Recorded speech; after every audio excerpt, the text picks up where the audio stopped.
एक युवा नौजवान लड़का था, लेकिन बेरोजगार था। नौकरी के लिए काफ़ी मशक्क़त कर रहा था। तभी उसे किसी कंपनी की तरफ से कॉल लेटर आता है कि कल आपका इंटरव्यू है और आपको आना है। अब वो लड़का थोड़ा परेशान हो गया, क्योंकि जिस जगह उसको इंटरव्यू के लिए जाना था वह जगह उसके घर से तकरीबन 50 से 60 किलोमीटर दूर थी और वह एक बेहद गरीब परिवार से था। इसलिए उसके पास जाने के लिए भी पैसे नहीं थे, लेकिन उसको जाना तो था। नौकरी उसके लिए ज़रूरी थी। जैसे तैसे उसने 50 रुपयों का बंदोबस्त किया और घर से निकल पड़ा और वह चौराहे तक पहुंच गया।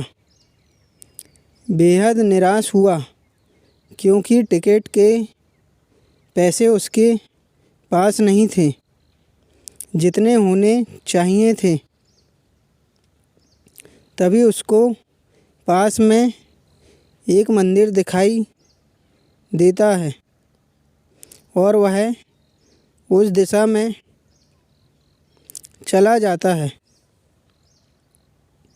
तभी वहाँ उसकी नज़र एक भिखारी पर पड़ती है, लेकिन वह उसको नज़रअंदाज कर देता है। मगर भिखारी उसको परेशान देखकर पूछ ही लेता है कि आपको शायद कोई परेशानी है, मैं आपकी क्या मदद कर सकता हूँ। लेकिन वह उसको कुछ नहीं बताता। सोचता है कि ये भिखारी खुद मांग कर खा रहा है, ये मेरी क्या मदद कर पाएगा। लेकिन भिखारी बुजुर्ग था, तो उसके 2 या 3 बार पूछने पर लड़का मजबूर हो गया ये बताने के लिए कि उसको समस्या क्या है।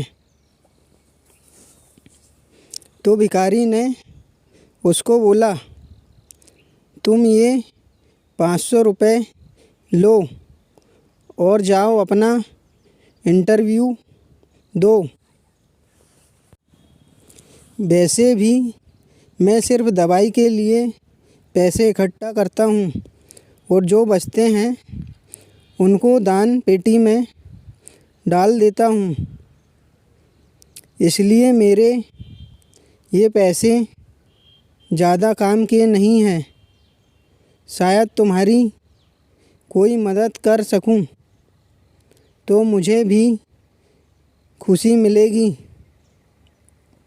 अब वो वहाँ से निकल गया और इंटरव्यू में सेलेक्ट होकर जब वो वापस भिखारी से मिलने या उसके पैसे लौटाने के लिए आया, तो वहाँ लोगों की भीड़ लगी हुई थी।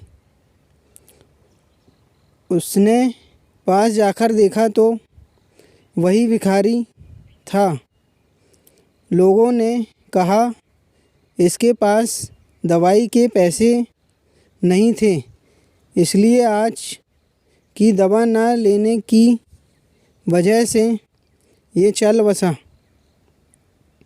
आपको क्या लगता है उस युवा दिल की क्या हालत होगी? वही जो अभी हमारी हो रही है। किसी भी काम को करने या किसी भी लक्ष्य को हासिल करने के लिए मार्ग में हजारों कठिनाइयों का सामना करना पड़ेगा। अगर ये सोचकर हम आगे ही ना बढ़ें तो और हो सकता है रास्ते में कोई हो जो हमारी मदद के लिए बैठा हो।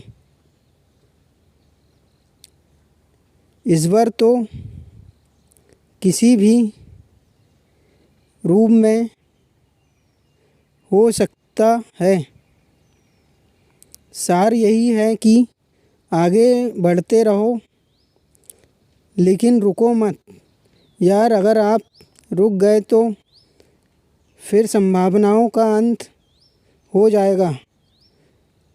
जब संभावना नहीं होती तो आप ही बताइए कि क्या होगा।